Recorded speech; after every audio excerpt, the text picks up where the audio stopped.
ஆண்டவராகிய இயேசு கிறிஸ்து நாமத்தினால உங்கள் அனைவருக்கும் என் மாலை வணக்கங்களை நான் தெரிவித்துக் கொள்கிறேன். என்னுடைய பெயர் மிஸ்ஸஸ் சாந்தி சாமுவேல். சாந்தி ஆண்டின்னு சொல்லுவாங்க, சாந்தி அக்கான்னு சொல்லுவாங்க. நீங்கள் ஒரு வேளை என்னை பார்த்துருப்பீங்க. நான் அங்கே குண்டுமேடுக்கு 2 முறை வந்திருக்கிறேன். இந்த நாளில் நாங்கள் உங்களோடு இந்த காணொளி மூலம் உங்களை சந்திப்பதற்காக நான் ஆண்டவருக்கு நன்றி செலுத்துகிறேன். உங்களோடு சில நிமிடங்கள் ஆண்டவருடைய வார்த்தையை பற்றி பேசும்படியாய் நான் இங்கே கடந்து வந்திருக்கிறேன். நீங்கள் எல்லோரும் ரொம்ப சந்தோஷமாய் ஒரு பாடலை பாடினீங்க. அந்த பாட்டு தான் என் தாய் உருவாகும் முன்னே அப்படின்னு ஒரு பாடல் பாடினீங்க. ஆனால் இந்த சரியான வார்த்தை அதில் ஒரு சின்ன மாற்றம் இருக்குது. நீங்கள் பாடும்பொழுது யோசித்து நம்ம பாடலாம். என் தாய் உருவாக்கும் முன்னே அப்படின்னு பாடணும். நம்ம தாயினுடைய வயிற்றில் அந்த கற்பத்திலே நாம் தேவனால் உருவாக்கப்படும் பொழுது, தாய் உருவாக்கும் முன்னே என் கருவை நீ கண்டீரையா அப்படின்னு சொல்லி இந்த வசனம் பைபிளிலிருந்து எடுக்கப்பட்டது. வேதத்தில் சங்கீதத்தின் புஸ்தகம் 139ஆம் அதிகாரம் 16ஆம் வசனம், என் கருவை உம்முடைய கண்கள் கண்டது, என் அவயவங்கள் ஒன்றாகிலும் இல்லாத போதே அவைகள் அனைத்தும் அவைகள் உருவேற்படும் நாட்களும் உங்கள் புஸ்தகத்தில் எழுதியிருந்தது. என் கரு, நம்முடைய கரு, நம்ம குழந்தையாக பிறக்கிறதுக்கு முன்னால் நம்ம கருவாக இருந்தோம் நம்ம தாயின் கற்பத்தில். அப்பயே தேவன் நம்மை அவர் பார்த்தார் என்று சொல்லி வசனம் சொல்கிறது. அதனால தான் நீங்கள் இந்த பாடல் பாடும் பொழுது என்னை பெயர் சொல்லி அழைத்தீரையா அப்படின்லாம் நீங்கள் பாடினீங்க இல்லை. ரொம்ப அருமையான பாடல். ஆண்டவர் அதே போல் அந்த அதிகாரத்திலே 15ஆம் வசனத்தில் என்ன சொல்லுது அப்படின்னா, நான் ஒளிப்பிடத்திலே உண்டாக்கப்பட்டு பூமியின் தாழ்விடங்களிலே விசித்திர வினோதமாக உருவாக்கப்பட்ட பொழுது என் எலும்புகள் உமக்கு மறைவாக இருக்கவில்லை. நம்ம உடம்புல பாருங்கள், எலும்பு, சதை, அப்புறம் நரம்பு எல்லாமே உருவானதெல்லாம் ஆண்டவருக்கு தெரியும். அதெல்லாம் அவர் எழுதி கூட வைத்திருக்கிறாராம் புஸ்தகத்தில். ஒருத்தரும் ஒரு குழந்தையும் உருவாகும் பொழுது தேவன் அதை பற்றி முழு எல்லாமே அவருக்கு தெரியும். அதான் நீங்கள் இன்னும் அழகாக நோட் பாருங்க, அழியாமல் அணைத்து கொண்டீர், கலையாமல் காத்து கொண்டீர், குறைவின்றி பிறக்க செய்தீர். நல்ல கை, கால், கண், மூக்கெல்லாம் எந்த குறை இல்லாமல் பிறந்திருக்கோம். அந்த தாயின் கற்பத்தில் இருக்கும் பொழுது நம்ம பாதியில் அழியாதபடி முழுமையான ஒரு குழந்தையாய் நம்ம இந்த உலகத்துக்கு வந்தோம். இது எதற்காக நீங்கள் நினைக்கிறீங்க? ஆண்டவர் நம்ம ஒருத்தரையும் நம்ம படைக்கும் பொழுது ஒரு திட்டத்தோடு அவர் படைக்கிறார். நம்ம வேத புஸ்தகத்தில் அப்படியாய் பல நம்ம சாட்சிகளை, பல விதமான நம்ம எக்ஸாம்பிள்ஸ் நம்ம இப்போ சாட்சிகளை பார்க்கலாம். எரேமியா என்ற ஒரு தீர்க்கதரிசி அவர் பிறக்கும் பொழுது அவர் அந்த இஸ்ரவேல் மக்களுக்காக ஒரு தீர்க்கதரிசியாய் அவர் ஆண்டவரால் அனுப்பப்பட்டவர். அவர் தீர்க்கதரிசியாக பிறக்கும் பொழுது அவரை குறித்து, நான் உன்னை தாயின் வயிற்றிலே உருவாக்கும் முன்னே உன்னை அறிந்தேன், என் கற்பத்திலிருந்து வெளிப்படும் முன்னே நான் உன்னை பரிசுத்தம் பண்ணி உன்னை ஜாதிகளுக்கு தீர்க்கதரிசியாய் கட்டளையிட்டேன் என்று சொன்னார் என்று சொல்லி வேத புஸ்தகத்தில் போட்டிருக்கு. எரேமியா என்ற தீர்க்கதரிசி அவர் பிறக்கிறதுக்கு முன்னாலேயே அவர் தாயின் கற்பத்திலேயே அவர் பிரிக்கப்பட்டு தேர்ந்தெடுத்து கொள்ளப்பட்டார். எந்த வேலைக்காக? தீர்க்க தரிசன வேலை செய்வதற்காக. அதே போல் பாருங்கள், சிம்சோன் என்று சொல்கிற ஒரு நியாயாதிபதி இருந்தான். அந்த சிம்சோன் என்ன பண்ணான் அப்படின்னு சொன்னால், அவனுடைய தாய் தகப்பனுக்கு அவன் குழந்தை ரொம்ப நாள் இல்லை. அதே போல் தான் இந்த இஸ்ரேல் மக்கள் 40 வருஷமாக அவங்க ஆண்டவருக்கு எந்த விதமான கீழ்ப்படுதல் இல்லாமல் இருக்கும் பொழுது அந்த சிம்சோனுடைய அம்மாவுக்கு பல வருடமாய் குழந்தை இல்லை. அப்போ ஆண்டவர் அந்த சிம்சோனுடைய அம்மாட்ட பேசுகிறாரு. அப்போ அவர் என்ன சொல்கிறாருன்னா, கர்த்தருடைய தூதனானவர் அந்த பெண், அந்த ஸ்திரீக்கு தரிசனமாகி அவளை நோக்கி, இதோ பிள்ளை பெறாத மலடியாகிய நீ கற்பந்தரித்து ஒரு குமாரனை பெறுவாய். அதனால் நீ திராட்சரசும் மதுபானம் குடியாதபடிக்கும் தீட்டானது ஒன்றும் பூசியாதபடிக்கும் எச்சரிக்கையாயிரு. நீ கற்பந்தரித்து ஒரு குமாரனை பெறுவாய். அவன் தலையின் மேல் சவரக்கத்தி படலாகாது. அந்த பிள்ளை பிறந்தது முதல் தேவனுக்கென்று நசரேயனாயிருப்பான். அவன் இஸ்ரவேலை பெலிஸ்தரின் கைக்கு நீங்களாக்கி ரட்சிக்க தொடங்குவான் என்றார். அப்போ ஒரு சரியான ஒரு வேலை, அவனுக்கென்று ஒரு நியமிக்கப்பட்ட ஒரு வேலையை அவன் உலகத்தில் செய்வதற்காக சிம்சோன் என்பவன் பிறந்தான். எதற்காக பிறந்தான்? பெலிஸ்தர் என்பவர்களிடத்தில் இஸ்ரவேல் மக்கள் அடிமையாக இருந்தாங்க. அந்த அடிமைத்தனத்திலிருந்து விடுதலை செய்வதற்கு, அவங்களை மீட்பதற்காக ஒரு நியாயாதிபதியாய் சிம்சோன் பிறக்க வேண்டும் என்று சொல்லி அவனை ஆண்டவர் கற்பத்திலேயே அவன் தேர்ந்தெடுத்து கொண்டார். அவன் பிரித்தெடுக்கப்பட்டவனாக இருந்தான். அதனால் முதல்ல என்ன பார்த்தோம், எரேமியான் ஒரு தீர்க்கதரிசி ஆண்டவர் என்ன செய்தார், கற்பத்திலேயே தேர்ந்தெடுத்து கொண்டேன்னு சொன்னார். அதே போல் சிம்சோன் என்ன பண்ணார், பெலிஸ்தர்களிடத்திலிருந்து அவங்க விடுதலை ஆக்கப்பட வேண்டும், அடிமைத்தனத்திலிருந்து விடுதலை ஆகணும் இஸ்ரேல் மக்கள் என்று சொல்லி சிம்சோனை ஆண்டவர் தேர்ந்தெடுத்து கொண்டார். எங்கே, கற்பத்திலேயே தேர்ந்தெடுத்து கொண்டார் என்று சொல்லி வசனம் சொல்கிறது. அதே போல் பின்னால் நம்ம பார்க்கும் பொழுது புதிய ஏற்பாட்டில் இயேசு வருவதற்கு முன்பாக யோவான் ஸ்நானகன் என்று ஒரு தீர்க்கதரிசி பிறந்தான். அந்த யோவான் ஸ்நானகன் என்பவர் அவர் என்ன பண்ணார் என்றால், அவருடைய அம்மாவும் எலிசபெத்தும் பல நாட்கள் பல வருடங்களாய் குழந்தை இல்லாமல் காத்து கொண்டிருந்தவங்க தான். அவங்களும் அப்படியாய் அந்த எலிசபெத்தும் அவங்க கணவர் சக்கரியாவும் பல வருடங்களாய் இந்த குழந்தைக்காக காத்து கொண்டிருந்த பொழுது, அதே போல் அவங்களுக்கும் தேவதூதன் என்ன பண்ணுறாங்க, சக்கரியாவே பயப்படாதே, உனக்கு ஒரு குமாரன் பெறுவான், உன்னுடைய வேண்டுதல்கள் கேட்கப்பட்டது என்றெல்லாம் சொல்லிட்டு, அப்போ உனக்கு அந்த குழந்தை பிறந்தால் சந்தோஷமும் மகிழ்ச்சி இருக்கும். அப்போ அதனால் அவனுடைய பிறப்பினால் பலர் சந்தோஷப்படுவாங்க.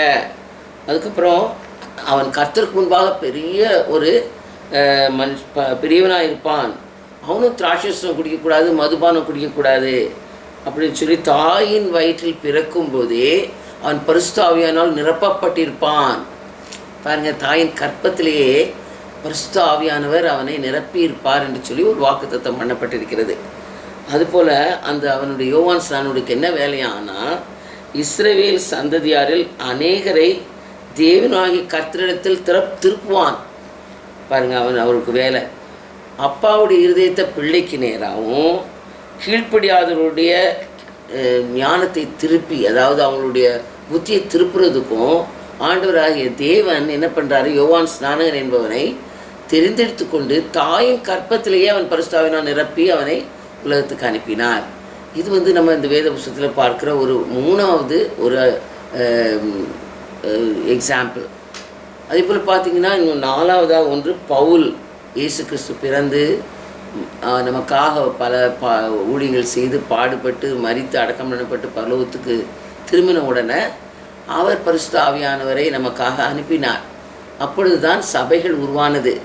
ஆனால் அந்த சபைகளை உருவாகி இயேசு கிறிஸ்துவின் நாமம் உலகமெங்கும் பரவி கொண்டிருந்த நாட்களிலே சவுல் என்பவன், அவனும் ஒரு இஸ்ரவேல் தான், அவனும் பழைய ஏற்பாட்டின் காரியங்களெல்லாம் அவன் நன்றாக அறிந்தவன். அப்படி நியாயப்பிரமாணம் எல்லாம் நல்லா கரைச்சி குடித்தவன் தான். ஆனால் அவனுக்கு இயேசுவை பற்றி நம்பிக்கையே இல்லை. ஆனால் ஆண்டவர் அவனையும் தேர்ந்தெடுத்து கொண்டார். அவனையும் பாருங்கள், ஒரு நாள் தமஸ்கு என்ற பட்டணத்துக்கு நேராக அவன் போய் கொண்டிருக்கும் பொழுது, இந்த கிறிஸ்தவர்களை யார், அவங்களெல்லாம் நான் பிடிச்சி அவங்கள ஜெயிலில் போடணும், அவங்கள நான் அழிக்கணும், இந்த கிறிஸ்தவத்தையே அழிக்கணும் என்று சொல்லி அப்படியே வரைஞ்சி கட்டிட்டு வரான். நல்ல ஒரு சட்டத்தின்படியாய் அவன் நல்ல ஒரு எடுத்துக்கிட்டு போய் என்ன பண்ணுறான், அவன் கட்டளைகளை எடுத்துக்கொண்டு போய் அவங்கள அரெஸ்ட் பண்ணிட்டு வரணும், எல்லாரையும் நம்ம பிடிச்சிட்டு வரணும்னு சொல்லிட்டு போயிட்டு இருக்கும் பொழுது தேவன் அவரை சந்தித்தார். சந்தித்து அவனோடு இடைப்பட்டார். இடைப்பட்டவர் என்ன சொல்கிறாரு, நான் உன்னை நான் தேர்ந்தெடுத்து கொண்டேன், எனக்காக நான் தேர்ந்தெடுத்து கொண்டேன், என்னுடைய வேலை தெரிந்து கொண்டேன்னு சொல்லிட்டு அவர் என்ன பண்ணுறாரு, அவன் ரொம்ப ஒரு வெளிச்சமாகிய ஒரு சடுதியான வெளிச்சம் அவனுக்கு முன்னால் வந்தது. அவன் குதிரையில் எல்லாரும் போயிட்டுருக்கும் பொழுது இவன் அப்படியே விழுந்துடுறான். விழுந்த உடனே வானத்திலேருந்து ஒரு சத்தம் கேட்குது, முள்ளில் உதைப்பது உனக்கு கடினமாமே என்று சத்தம் கேட்குது. இவனுக்கு யாருன்னா தெரில, யாருக்குமே கேட்கலன்னு சத்தம், ஏதோ ஒரு இடிமுழக்க மாதிரி இருக்குங்கிறாங்க. ஆனால் இவனுக்கு ஆண்டவர் பேசுகிறது கேட்குது. ஆண்டவரே நீர் யார் அப்படின்னு சொன்னால் ஆண்டவர் சொல்லார், முள்ளில் உதைப்பது உனக்கு கடினமாமே, நான் ஆண்டவர் இயேசுன்னு சொல்லி தன்னை வெளிப்படுத்துகிறார். இயேசுவை பற்றி, இயேசு எந்த காலத்தில் தான் இன்னும் வாழ்ந்திருக்கான். ஆனால் அவருடைய அற்புத அடையாளங்களை அவன் பின்னால் பார்த்துட்டு போயோ, இயேசுனால் அவன் அப்போ வசீகரிக்கப்பட்டு இயேசுனால் அவன் இயேசு பின்னால் போன ஒரு சீஷனே இல்லை. ஆனாலும் இவனை ஆண்டவர் தேர்ந்தெடுத்து கொண்டார். அப்பொழுது அவன் பாருங்கள், அவரை இந்த கண்ணெல்லாம் அவனுக்கு 3 நாள் கூட இருந்துச்சு. அப்புறம் அவர் அவனை குணமாக்கி அவர் அனுப்பும் பொழுது சொல்கிறாரு, அதுக்கு நீ போ, அவன் யார், அவனை குணப்படுத்தும்படியாக ஒரு அனனியா என்று ஒரு தீர்க்கதரிசி அனுப்புகிறார். அவர்கிட்ட சொல்கிறாரு, அவன் அதாவது பவுல் புறஜாதிகளுக்கும் ராஜாக்களுக்கும் இஸ்ரவேல் புத்திரருக்கும் என்னுடைய நாமத்தை அறிவிக்கத்தக்கதாக நான் தெரிந்தெடுத்து கொண்ட ஒரு பாத்திரம். அவன் என்னுடைய நாமத்தின் நிமித்தம் எவ்வளவாய் பாடுபட வேண்டும் என்பதை நான் அவனுக்கு காண்பிப்பேன் என்றார். இப்போ பிறகு பவுல் எதற்காக அவன் பிறந்தான், எதற்காக தாயின் கற்பத்திலே அவன் உருவானான் என்றால், அவன் இயேசு கிறிஸ்துவை பற்றி சொல்லவும், ராஜாக்களுக்கும் மக்களுக்கும் பல இடங்களில் போய் சொல்லவும், அதனால் துன்பத்தை அனுபவிக்குமே அவன் பிரித்தெடுக்கப்பட்டிருக்கிறான். பாருங்களேன், ஆண்டவர் நம்ம பிறக்கிறதுக்கு முன்னாலேயே தாயின் வயிற்றில், இந்த கற்பத்தில் நம்ம உருவாகும் பொழுதே அவர் நம்மளுக்கெல்லாம் ஒரு திட்டத்தை வைத்திருக்கிறார். நம்ம இந்த உலகத்தில் என்னவாய் பிறப்போம், எந்த நாட்டில் பிறப்போம், எந்த வீட்டில் பிறப்போம், எந்த மொழி பேசுவோம், யார் நமக்கு அப்பா அம்மாவாக இருப்பாங்க, எங்கே போய் படிப்போம், என்ன வாழ்க்கை நம்ம வாழ்வோம், எல்லாம் அவருக்கு தெரியும். அது தலையெழுத்துன்னு சொல்ல முடியாது. அது ஆண்டவர் நம்மளுக்கு வைத்த திட்டம்.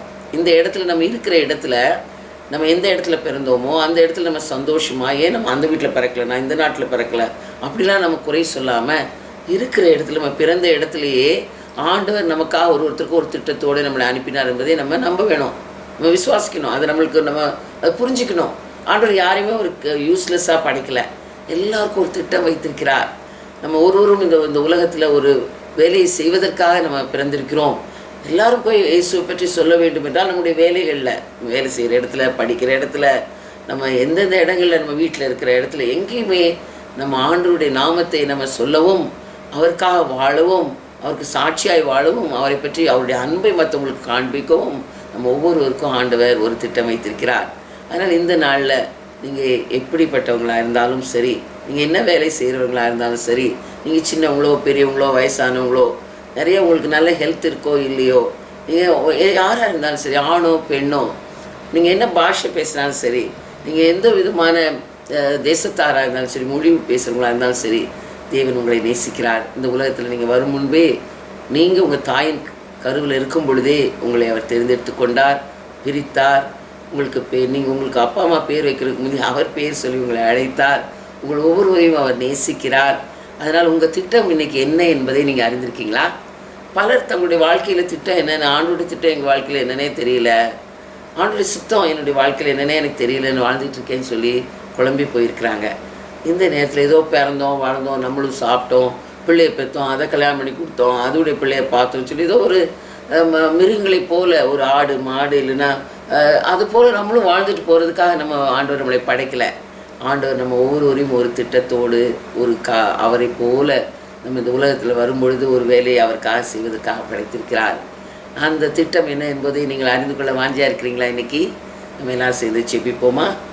எங்களை நேசிக்கிற நல்ல பிதாவே, இந்த அருமையான நாளுக்காக நாங்கள் நன்றி செலுத்துகிறோம். ஆண்டவரே, நாங்கள் இந்த கேட்ட இந்த பாடலிலேயே கர்த்தாவே, இந்த சங்கீதம் 139ஆம் அதிகாரத்தில் ஒரு அற்புதமாய் கர்த்தாவே, தாயின் கருவிலே நாங்கள் உருவாக்கப்படும் முன்பே எங்களை பேர் சொல்லி அழைத்தவர், பிரித்தவர் என்று சொல்லி நாங்கள் இந்த பாடல் மூலமாய் கேட்டோம். அதெல்லாம் இந்த வசனத்தின் கர்த்தாவை அடிப்படையில் எழுதப்பட்ட பாடல். ஆண்டவரே, அப்படியாய் கர்த்தாவே, இந்த நேரத்திலும் கர்த்தாவே, இந்த செய்தியை கேட்டுக்கொண்டிருக்கிற ஒவ்வொருவரும் கர்த்தாவே சுவாமி ஆண்டவரே, தங்களுடைய வாழ்க்கையில் தேவன் தங்களுக்கு கொடுக்கப்பட்ட திட்டம் என்ன என்பதை அவர்கள் ஆண்டவரை அறிந்து கொள்ளும்படியாய், ஆண்டவரை உம்மை நோக்கி பார்க்கும்படியாய் செபிக்கிறேன். ஆண்டவரே, இதோ நாங்கள் ஏனோதானவோ வாழாமல் பிறந்தோம், வாழ்ந்தோம், எல்லாரை போல சுற்றி இருக்கவங்களை போல ஏதோ செய்தோம் போனோம் என்று இல்லாமல், ஆண்டவரே, எங்களை படைத்த உம்மை நோக்கி பார்த்து, தேவரே, இந்த உலகத்தில் எதற்காக எங்களை படைத்தீர், எதற்காக இந்த உலகத்தில் எங்களை அனுப்பினீர், நான் என்ன செய்வதற்கு நீர் சித்தமாக இருக்கிறீர் என்று சொல்லி ஆண்டவரே உம்மிடத்தில் ஒரு நிமிடம் கேட்கவும், ஆண்டவரே, நாங்கள் எங்களையே தாழ்த்தி ஒப்பு கொடுக்கிறோம். ஆண்டவரே, இங்கே வந்திருக்கிற கூட்டியிருக்க ஒவ்வொருவரோடும் இப்பொழுது பேசுங்க. ஆண்டவரே, நீங்கள் பேசும் தெய்வம். ஆண்டவரே, இப்பொழுது எல்லோரோடும் நீ பேசி கொண்டிருக்கிறீர் அப்பா.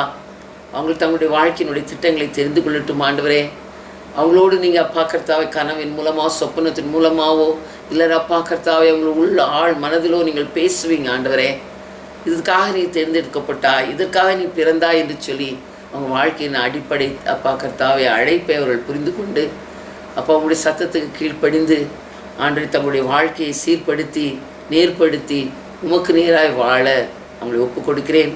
கேட்குற ஒவ்வொருவரும் இயேசு நாமத்தில் ஆசீர்வதிக்கிறேன்.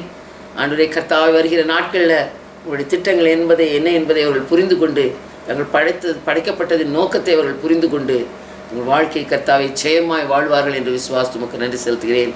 இயேசுவின் நாமத்தில் ஆசீர்வதிக்கிறேன். இயேசுவின் மூலம் செபிக்கிறேன் நல்ல பிதாவே.